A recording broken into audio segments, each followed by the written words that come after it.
नमस्कार दोस्तों, मैं हूं संदीप और आप देख रहे हैं नर्सिंग ट्यूटोरियल। चलिए शुभारंभ करते हैं।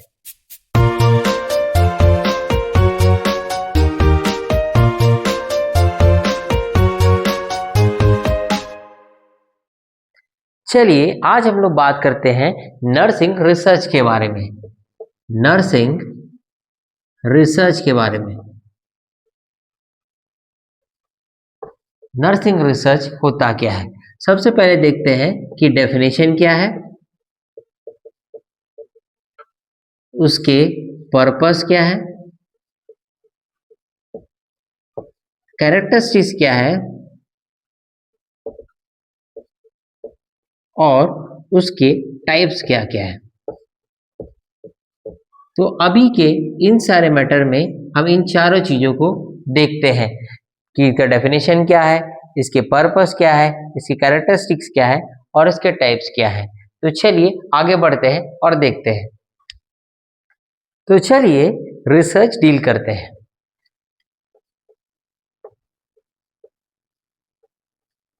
ठीक है, ये है रिसर्च।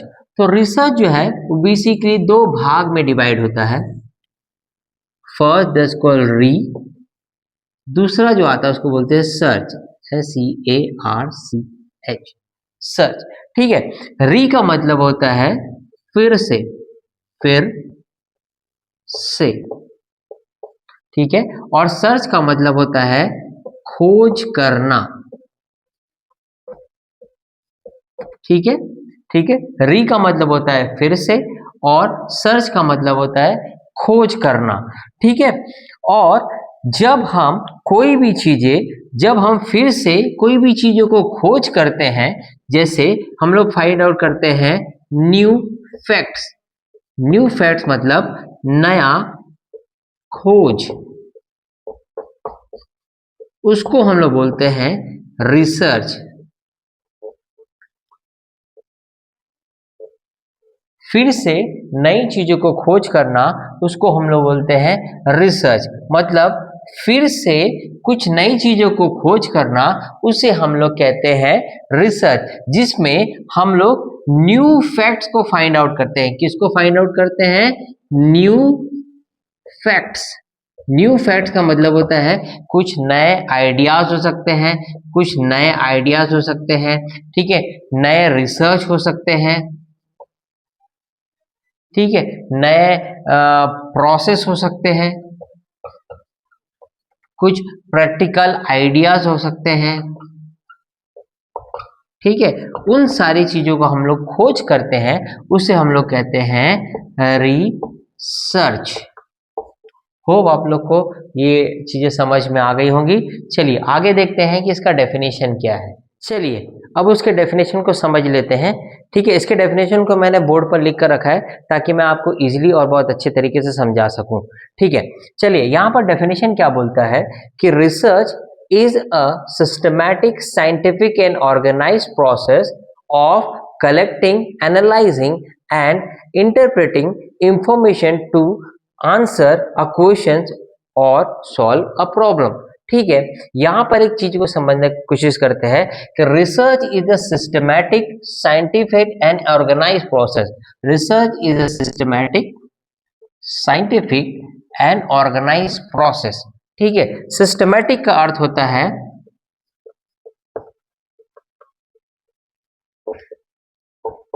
अरेंज्ड,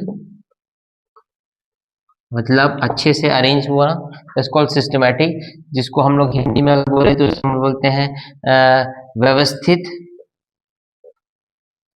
ठीक है, दूसरा जो आ होता है उसको हम लोग बोलते हैं साइंटिफिक।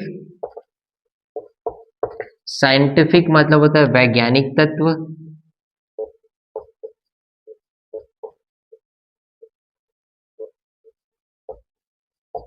ठीक है, और आता है ऑर्गेनाइज्ड। ठीक है, ऑर्गेनाइज का मतलब होता है संगठित, मतलब एक साथ होना, दैट्स कॉल्ड संगठित। ठीक है, तो बेसिकली रिसर्च क्या बोलता है? Research is the systematic. Systematic मतलब जो अरेंज्ड हो, साइंटिफिक जिसमें वैज्ञानिक तत्व हो, और ऑर्गेनाइज प्रोसेस मतलब एक संगठित मतलब एक साथ मिला हुआ हो। ठीक है, तो research is a systematic scientific and organise process. ठीक है, प्रोसेस का मतलब होता है जो लगातार कंटिन्यूएशन में चल रहा हो उसे हम बोलते हैं प्रोसेस। ठीक है, जो लगातार चल रहा हो उसे हम लोग बोलते हैं प्रोसेस। ठीक है, तो research is the systematic scientific organise process, ठीक है, of collecting, analysing and interpreting. Collecting किसको कलेक्ट करना? इंफॉर्मेशन को कलेक्ट करना। एनालाइज किसको करना? एनालाइज इंफॉर्मेशन को एनालाइज करना। और इंटरप्रेटिंग किसको करना? इंफॉर्मेशन को। ठीक है, तो जो भी इंफॉर्मेशन हमारे पास है, जो भी रिसर्च को इंफॉर्मेशन हमारे पास है, उन इंफॉर्मेशन को कलेक्ट करना, उसको एनालाइज करना, उसको इंटरप्रेटेड करना और प्रॉब्लम को सॉल्व करना, जो भी प्रॉब्लम्स हो, ठीक है, उन प्रॉब्लम को सॉल्व करना, उसको हम लोग बोलते हैं रिसर्च। तो बेसिकली रिसर्च क्या है? Research is a systematic process, research is a scientific process, research is organise process जो कोई भी इंफॉर्मेशन को क्या करता है? कलेक्ट करता है, एनालाइज करता है और इंटरप्रिटेट करता है। किसके लिए? आंसर को सॉल्व करने के लिए या प्रॉब्लम को सॉल्व करने के लिए, उसको हम लोग बोलते हैं रिसर्च। अगर सिंपल और सरल भाषा में बोले तो ये है कि रिसर्च एक ऐसा प्रोसेस है, एक ऐसा सिस्टमैटिक प्रोसेस है जो किसी भी प्रॉब्लम को सॉल्व करने के लिए हमें मदद करता है, नए फैक्ट्स को फाइंड आउट करने के लिए मदद करता है, उसको हम लोग बोलते हैं रिसर्च। तो होप सो आपको डेफिनेशन समझ में आया होगा कि रिसर्च का डेफिनेशन क्या है। चलिए आगे देखते हैं और समझने की कोशिश करते हैं कि रिसर्च के पर्पस क्या है और रिसर्च के कैरेक्टरिस्टिक्स क्या है। चलिए अब हम लोग आगे देखते हैं कि रिसर्च का पर्पस क्या है, रिसर्च का उद्देश्य क्या है। रिसर्च का हम लोग देखते हैं पर्पस क्या है।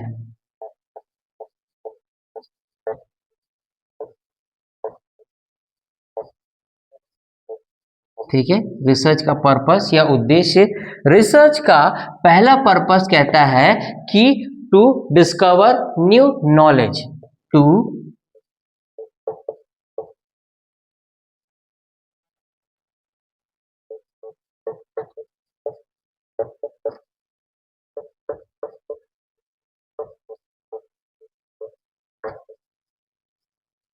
ठीक है, रिसर्च का पर्पस क्या? पर्पस का मतलब क्या होता है? रिसर्च का पर्पस है मतलब उसका उद्देश्य क्या है, उसका पर्पस क्या है कि हम क्यों रिसर्च करते हैं। ठीक है, उसका पहला पर्पस कहता है कि टू डिस्कवर न्यू नॉलेज। ठीक है, न्यू नॉलेज को फाइंड आउट करना, न्यू फैक्ट्स को फाइंड आउट करना, उसको हम लोग बोलते हैं रिसर्च। इसमें हम लोग क्या करते हैं? बेसिकली न्यू फैक्ट्स को क्या करते हैं? फाइंड आउट करते हैं। ये न्यू फैक्ट्स क्यों फाइंड आउट करते हैं? ताकि किसी भी रिसर्च में हमें क्या कर सके? न्यू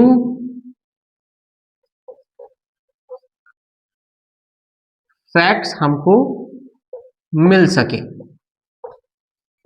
ठीक है, नई चीजें हम जान सके, उसके लिए हमको क्या करता है? नए नॉलेज को गेन करना। दूसरा क्या बोलता है? दूसरा पॉइंट जो बोलता है this call to solve problems.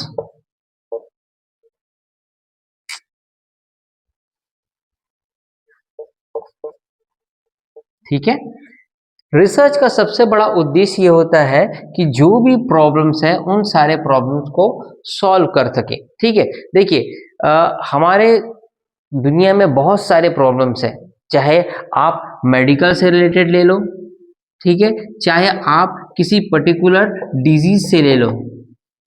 ठीक है, हर समय आप देखेंगे, जैसे मेंटल हेल्थ में देख लीजिए कि मेंटल हेल्थ में क्या होता है कि हर दिन अगर आप देखेंगे, डेली अगर आप देखेंगे तो कोई ना कोई नए डिसऑर्डर्स पैदा हो रहे हैं। ठीक है, जैसे आप मोबाइल एडिक्शन हो गया, मोबाइल एडिक्शन को मान लेते हैं। ठीक है, मोबाइल एडिक्शन क्या है? एक टाइप का डिसऑर्डर है। ठीक है, तो ये क्या है? इसके फैक्ट्स को फाइंड आउट करना कि आखिरकार ये हो क्यों रहा है।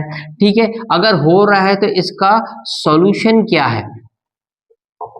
ठीक है, देखिए यहाँ पर मोबाइल एडिक्शन क्या है? मोबाइल एडिक्शन एक प्रॉब्लम है, राइट? ठीक है, मोबाइल एडिक्शन क्या है, एक प्रॉब्लम है। अब इसी प्रॉब्लम्स को, फैक्ट्स को हमने क्या किया, फाइंड किया और उसी का ही हमने क्या किया, सॉल्यूशन ढूंढा। ठीक है, ताकि इसको हम क्या कर सके, इसको हम लोग क्या कर सके, रिड्यूस कर सके, क्या कर सके, रिड्यूस कर सके। ठीक है, तो उसका सेकेंड उद्देश्य क्या बोलता है कि प्रॉब्लम को क्या करना, सॉल्व करना। राइट, चलिए अब हम देखते हैं तीसरा चीज क्या है। तीसरा पॉइंट कहता है to find cause and effective relationship।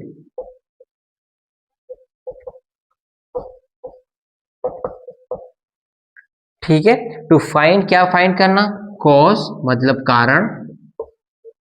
ठीक है, और इस कारण से कैसे हम इफेक्ट, कोई भी रिलेशनशिप को कैसे बेहतर बना सकते हैं, कैसे बनता है, बेहतर बना सकते हैं।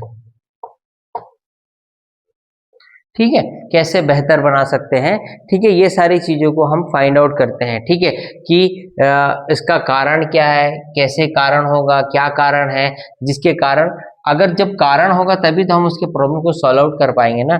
ठीक है, तो ये पर क्या होता है, थर्ड पॉइंट। थर्ड पॉइंट कहता है to find cause and effective relationship. ठीक है, देन नेक्स्ट आता है पॉइंट, उसको हम लोग बोलते हैं fourth point, this call to generate evidence based practice। ठीक है, evidence based practice, evidence based practice. ठीक है, हम लोग क्या करते हैं, यहां पर जनरेट करते हैं एविडेंस बेस्ड प्रैक्टिस। एविडेंस का मतलब होता है किसी भी चीज को प्रमाणित करना। ठीक है, जब तक हमारे पास कोई भी चीज का एविडेंस नहीं है, आप कोई भी रिसर्च को फुलफिल नहीं कर सकते। हमको हर रिसर्च के पीछे एक एविडेंस होना चाहिए कि अगर ये हुआ है तो क्यों हुआ है, किस कारण से हुआ है, तभी हम उसका क्या कर सकेंगे, सॉल्यूशन ढूंढ सकेंगे। ठीक है, देन नेक्स्ट आता है फिफ्थ पॉइंट, उस पॉइंट को बोलते हैं to develop theories and principles. ठीक है, कुछ नए प्रिंसिपल्स को, कुछ नए थ्योरीज को क्या करना, डेवलप करना। ठीक है, हर समय एक ही पुराना थ्योरीज नहीं चल सकता, कोई नए थ्योरीज, नए कॉन्सेप्ट को हम लोग क्या करेंगे, कॉन्सेप्ट को क्या करेंगे, हम लोग डेवलप करेंगे, तभी रिसर्च का पर्पस फुलफिल हो पाएगा। ठीक है, then next fifth point, this call six point, to evaluate policies and programmes. ठीक है, कुछ पॉलिसीज, कुछ प्रोग्राम्स को क्या करना, इलेबोरेट करना, कुछ पॉलिसीज को इवेल्युएट करना, ये सारी चीजें क्या है, आपका पर्पस है। ठीक है, तो पर्पस में हम लोग क्या देगा, शॉर्ट में समझते हैं, to discover a new knowledge. ठीक है, रिसर्च का सबसे बड़ा पर्पस ये है कि नए नॉलेज को फाइंड आउट करना, डिस्कवर करना, जो भी प्रॉब्लम्स है उन सारे प्रॉब्लम्स को सॉल्व आउट करना। ठीक है, हमें फाइंड आउट करना कि कारण क्या है, क्या क्या रीजन है जिसके कारण क्या है प्रॉब्लम्स पैदा हो रही है, उन सारे प्रॉब्लम को अच्छे रिलेशनशिप के साथ उन्हें मेंटेन करना और उसको सॉल्व करना। ठीक है, ये रिसर्च का पर्पस है, to generate evidence based practice. देखिए, हमेशा क्या है, एविडेंस बेस्ड प्रैक्टिस होना चाहिए। एविडेंस बेस्ड प्रैक्टिस का मतलब होता है कि हम जब भी कोई भी चीजें अप्लाई करेंगे, फिर कोई भी चीजें हम फुलफिल करेंगे, उस सारे फुलफिल में एविडेंस होना चाहिए। ठीक है, देन नेक्स्ट आता है to develop theories and principles. Principle और थ्योरीज को डेवलप करना, to evaluate policies and programs, कुछ पॉलिसीज और कुछ प्रोग्राम्स को भी इलेबरेट करना, बढ़ाना। ठीक है, ये आपके 6 पर्पस है नर्सिंग प्रोसेस के। चलिए अब हम लोग देखते हैं कि कैरेक्टरिस्टिक्स क्या क्या हैं हमारे रिसर्च के। ठीक है, इस रिसर्च के कैरेक्टरिस्टिक्स को मैंने पहले से लिख दिया है। ठीक है, फर्स्ट कैरेक्टरिस्टिक जो कहता है that's called systematic, second that's called logical, third that's called controlled, fourth that's called replicable. ठीक है, then next fifth called objectives and sixth that's called accurate. ठीक है, अब इसको हम लोग समझने की कोशिश करते हैं। ठीक है, सिस्टमैटिक का अर्थ होता है, ठीक है, एक सिस्टम में अरेंज होना। ठीक है, कैरेक्टरिस्टिक्स क्या है सिस्टमैटिक, जैसे कि सबसे सपोज मान लीजिए एग्जाम्पल क्या बोलता है कि सबसे पहले हम क्या करेंगे, एग्जाम्पल में हम सबसे पहले क्या करेंगे, प्लानिंग करेंगे। क्या करेंगे, प्लानिंग करेंगे। फिर करेंगे डाटा कलेक्शन, और उसके बाद हम लोग क्या करेंगे, एनालाइज करेंगे। ठीक है, उसके बाद हम एनालाइज करेंगे। तो क्या है, ये एक सिस्टमैटिक मैनर पर है जिसके हिसाब से हर एक चीज काम करता है। पहले हमको प्लानिंग करना पड़ेगा, फिर हम डाटा कलेक्शन करेंगे, और उसके बाद हम उसका एनालिसिस करेंगे। ठीक है, तो तभी क्या होगा, ये कहलाएगा सिस्टमैटिक। तो कोई भी रिसर्च करने के लिए उसका कैरेक्टरिस्टिक्स क्या होना चाहिए, हमेशा सिस्टमैटिक होना चाहिए। ठीक है, उसके बाद आता है दिस कॉल्ड लॉजिकल। ठीक है, हमेशा जो भी रिसर्च हो हमेशा क्या होना चाहिए, लॉजिकल बेस्ड होना चाहिए, जिसमें तथ्य होने चाहिए। तथ्य मतलब फैक्ट्स होने चाहिए। क्या होने चाहिए, फैक्ट्स होने चाहिए। ठीक है, हमेशा जो भी रिसर्च हम करें हमेशा क्या होना चाहिए, वो लॉजिकल होना चाहिए, जिसमें हम लोग एक पर्टिकुलर फैक्ट्स को लेकर काम कर सके। देन नेक्स्ट आता है, उसको हम लोग बोलते हैं कंट्रोल्ड। ठीक है, कंट्रोल्ड मतलब उसको हम लोग बोलते हैं नियंत्रित। क्या बोलते हैं, नियंत्रित। ठीक है, क्या होना चाहिए, हमेशा ही क्या होना चाहिए, नियंत्रित मैनर पर होना चाहिए। ठीक है, कुछ चीजें ज्यादा कुछ चीजें कम नहीं होनी चाहिए। हमेशा हर एक चीज क्या होना चाहिए, बैलेंस होना चाहिए। किसी भी चीजों को, फैक्ट्स को हम ज्यादा बढ़ा चढ़ा कर नहीं बोल सकते, किसी भी फैक्ट्स को एकदम कम नहीं कर सकते। हमें उसके लिए पूरा एनालिसिस करना पड़ेगा, उसका बैलेंस बनाना पड़ेगा, तभी हम कंट्रोल्ड मैनर पर एक अच्छा रिसर्च कर सकते हैं। अगर कोई भी रिसर्च को अगर हम अच्छे कंट्रोल्ड मैनर पर ही करेंगे तो अब हमको उसका आउटपुट जो होगा वो बेटर मिलेगा। क्या मिलेगा, बेटर मिलेगा। ठीक है, देन नेक्स्ट आता है रेप्लिकेबल। रेप्लिकेबल का मतलब होता है दोहराने योग्य। दोहराने योग्य मतलब रिपीटेशन। ठीक है, जिसको अगर हम लोग बोलेंगे, अगर हिंदी में बोले, इंग्लिश में बोले तो इसका बोलता है रिपीट। मतलब हमें ऐसा रिसर्च करना चाहिए जो आगे भी हम रिपीट कर सके, मतलब इसको और बेहतर बना सके। जैसे मान लीजिए हम पर्टिकुलर किसी रिसर्च के बारे में, हम किसी मोबाइल फोन के बारे में अगर हम रिसर्च करते हैं, एग्जाम्पल बता रहा हूँ। ठीक है, तो हम ऐसे रिसर्च करें ताकि हम इसको आगे भी जाकर क्या कर सके, हम इसको अपग्रेड कर सके। क्या कर सके, अपग्रेड कर सके, और इसको और बेहतर बना सके। ठीक है, ये होता है रेप्लिकेबल। देन नेक्स्ट आता है ऑब्जेक्टिव्स। ठीक है, कोई भी रिसर्च हो हमेशा उसका ऑब्जेक्टिव्स लेकर काम करना चाहिए। ठीक है, विदाउट ऑब्जेक्टिव हम किसी भी रिसर्च को फुलफिल नहीं कर सकते। जब तक हमारे पास ऑब्जेक्टिव नहीं होगा तब तक हम कैसे उसके प्रॉब्लम्स को हम क्या कर सकेंगे, सॉल्व करेंगे, कैसे हम उसके फाइनल आउटपुट तक क्या कर सकेंगे, पहुंच पाएंगे। ठीक है, देन नेक्स्ट आता है एक्यूरेट। हमेशा रिसर्च जो होना चाहिए वो एक्यूरेट होना चाहिए। अगर हम इसका रिजल्ट देख रहे हैं तो हमेशा जो हम रिसर्च सोचे हैं वो रिसर्च एक्यूरेट होना चाहिए। ठीक है, ताकि हम जो भी सॉल्यूशन तक पहुंचे हैं उसमें प्रॉपर मैनर पर पहुंच सके। ठीक है, तो ये है उसके कैरेक्टरिस्टिक्स। हमेशा रिसर्च जो होना चाहिए वो सिस्टमैटिक होना चाहिए, हमेशा रिसर्च जो है वो लॉजिकल होना चाहिए, हमेशा रिसर्च कंट्रोल्ड होना चाहिए, हमेशा रिसर्च रेप्लिकेबल होना चाहिए, हमेशा रिसर्च जो है वो ऑब्जेक्टिव बेस्ड होना चाहिए, हमेशा रिसर्च जो होना चाहिए वो एक्यूरेट होना चाहिए। तो ये सारी चीजें जो है आपके कैरेक्टरिस्टिक्स के अंदर आते हैं। तो होप सो आपको कैरेक्टरिस्टिक्स समझ में आया होगा। चलिए आगे देखते हैं कि टाइप्स ऑफ रिसर्च क्या क्या चीजें हैं।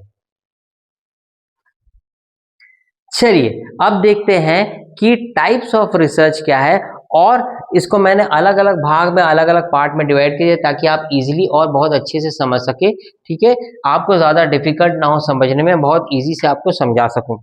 ठीक है, चलिए टाइप्स ऑफ रिसर्च में बेसिकली टाइप्स ऑफ रिसर्च क्या होता है कि बेसिकली टाइप्स ऑफ रिसर्च में तीन भाग में डिवाइड करते हैं। First that's called purpose, second that's called method and third that's called approach.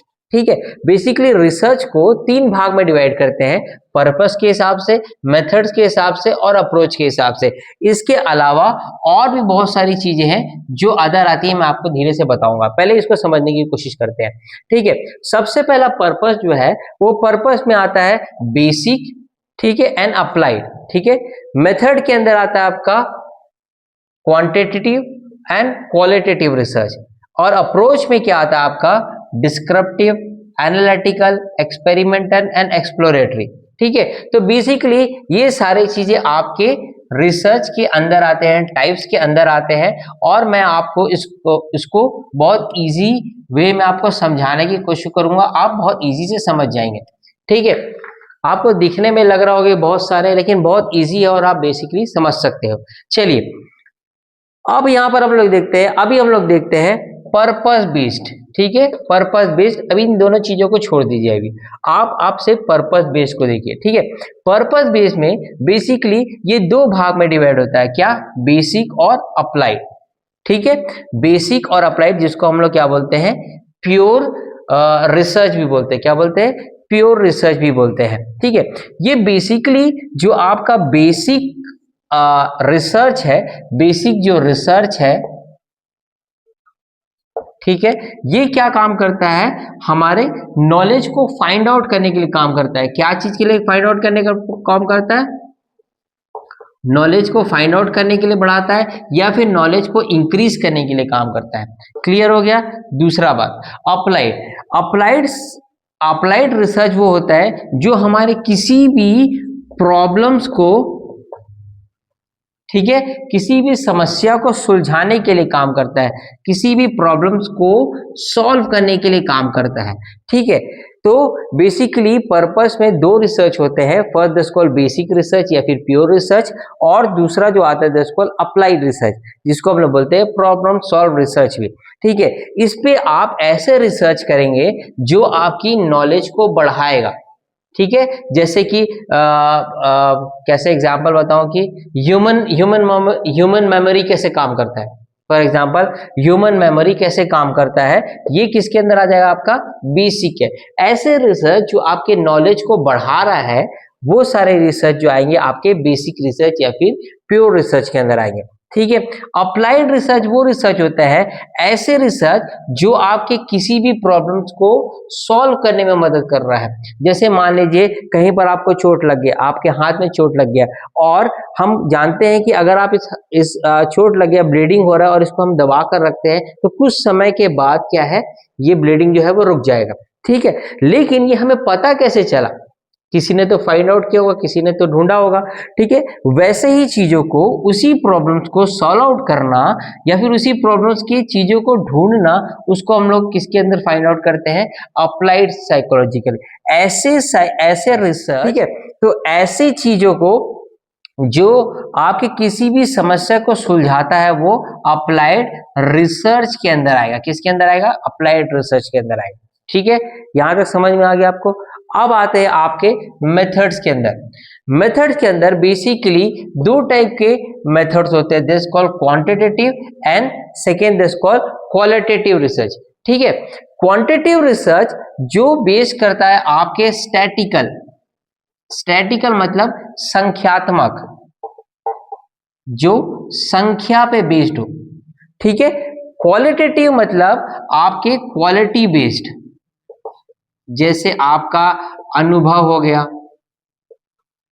ठीक है, तो ये सारी चीजें आप दो रिसर्च के अंदर, ऐसे रिसर्च जिसपे हम कोई स्टैटिकल डाटा फाइंड आउट करते हैं। ठीक है, जैसे कि मान लीजिए नॉर्मल बीपी कितना होता है, 120/80 mmHg।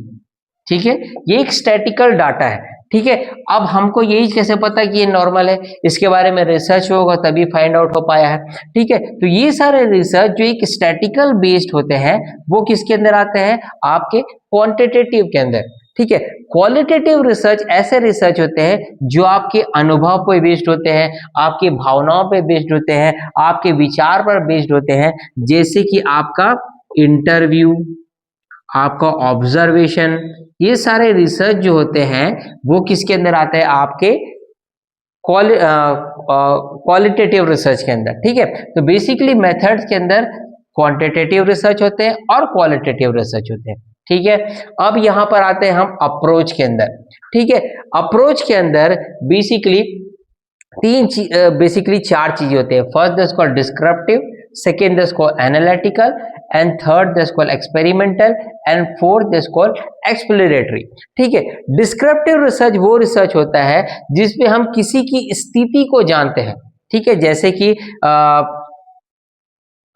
फॉर एग्जाम्पल हॉस्पिटल में इन्फेक्शन का प्रेवलेंस क्या है। ठीक है, ये क्या है, ऐसे रिसर्च जो किसी स्थिति का वर्णन करते हैं, दिस कॉल्ड डिस्क्रिप्टिव रिसर्च, जिसमें हम किसी भी डाटा को डिस्क्राइब करते हैं, दिस कॉल्ड डिस्क्रिप्टिव रिसर्च। ठीक है, देन नेक्स्ट आता है एनालिटिकल रिसर्च। एनालिटिकल रिसर्च ऐसे रिसर्च होते हैं जिसमें किसी पर्टिकुलर कारण को ढूंढते हैं, एनालिसिस करते हैं, उसको फाइंड आउट करते हैं, रीजन ढूंढते हैं, उसको बोलते हैं एनालिटिकल रिसर्च। देन नेक्स्ट आता है एक्सपेरिमेंटल रिसर्च। एक्सपेरिमेंटल रिसर्च वो होता है जिसपे हम किसी भी न्यू फैक्ट्स को क्या करते हैं, फाइंड आउट करते हैं, न्यू फैक्ट्स, न्यू फैक्ट्स को फाइंड आउट करते हैं, एक्सपेरिमेंट करते हैं, उन सारी चीजों को हम क्या करते हैं, एक्सपेरिमेंटल रिसर्च के अंदर आते हैं। देन नेक्स्ट आता है एक्सप्लोरेटरी रिसर्च। एक्सप्लोरेटरी रिसर्च वो रिसर्च होता है जिसमें हम न्यू आइडियाज को खोज करते हैं। किसकी खोज करते हैं, न्यू आइडियाज। अगर अगर किसी पर्टिकुलर चीजों में नए फैक्ट्स को डालेंगे तो क्या रीजन निकलेगा, क्या सॉल्यूशन निकलेगा, ये सारे रिसर्च जो आता है वो आते हैं एक्सप्लोरेटरी के अंदर। ठीक है, तो बेसिकली ये आपके रिसर्च के पैटर्न है। जो टाइप्स ऑफ रिसर्च में बेसिकली पर्पस है, पर्पस के अंदर बेसिक आता है, अप्लाइड आता है, मेथड्स के अंदर आता है आपका क्वांटिटेटिव एंड क्वालिटेटिव, अप्रोच के अंदर आता है डिस्क्रिप्टिव, ऐसे रिसर्च जो डिस्क्रिप्टिव बेस्ड हो, डिस्क्रिप्शन बेस्ड हो, एनालिटिकल जिसमें एनालिसिस करना, कोई रीजन ढूंढना हो, एक्सपेरिमेंटल न्यू फैक्ट्स को फाइंड आउट करना, और एक्सप्लोरेटरी मतलब न्यू आइडियाज को एक्सप्लोर करना, दैट्स कॉल्ड एक्सप्लोरेटरी। तो ये बहुत इजी है, आपको ज्यादा चिंता करने की बात नहीं है, आप बहुत इजी से इसको आप समझ सकते हैं। ठीक है, होप सो आपको टाइप समझ में आ होंगे। इसके बाद हम देखते हैं कुछ और छोटे छोटे हैं अदर्स जो टाइप्स है, वो भी हम देख लेते हैं ताकि हम आप इसको इजी से समझ सको। चलिए आगे देखते हैं। अब यहां तक आप समझ चुके होंगे कि पर्पस क्या है, मेथड्स क्या है, अप्रोचेस क्या है। ठीक है, यहां पर मैं एक और चीज को बताना चाहता हूं, कुछ अदर्स रिसर्च भी होते हैं जिसको हम लोग समझ लेते हैं। फर्स्ट जो रिसर्च आता है उसको बोलते हैं क्रॉस सेक्शन या फिर क्रॉस सेक्शनल रिसर्च। ठीक है, क्रॉस सेक्शनल रिसर्च। सेकेंड जो रिसर्च आता है उसको लॉन्गिट्यूडनल। उसके बाद जो आता है रिसर्च उसको बोलते हैं केस स्टडी। उसके बाद जो रिसर्च आता है उसको बोलते हैं सर्वे। ठीक है, तो ये कुछ अदर टाइप का रिसर्च है, इसको भी समझने की कोशिश करते हैं। क्रॉस सेक्शनल रिसर्च ऐसे रिसर्च होते हैं जो पर्टिकुलर एक समय पर अध्ययन करते हैं, एक सेक्शन पर अध्ययन करते हैं, उसको बोलते हैं क्रॉस सेक्शन, मतलब पर्टिकुलर सेक्शन में हम लोग रिसर्च करते हैं, इसको बोलते हैं क्रॉस सेक्शनल रिसर्च। ठीक है, लॉन्गिट्यूडनल ऐसे रिसर्च होते हैं जो बहुत लॉन्ग टर्म में चल रहे होते हैं, लंबे समय के लिए चल रहे होते हैं, लॉन्ग टर्म में चल रहे होते हैं, जो लंबे समय के लिए सर्च कर रहे हैं ताकि हम न्यू फैक्ट्स को फाइंड आउट कर सके, उसको बोलते हैं longitudinal research. Case study research वो होता है जो पर्टिकुलर किसी केस की हम स्टडी करते हैं ताकि हम उसके प्रॉब्लम्स, उसके सॉल्यूशंस, उसके बेनिफिट, उसके लॉसेस, ये सारी चीजों को हम क्या कर सके, फाइंड आउट करते हैं, उस केस के बारे में पूरा डिटेल जान सकते हैं, उसको बोलते हैं केस स्टडी। देन नेक्स्ट आता है सर्वे मेथड्स।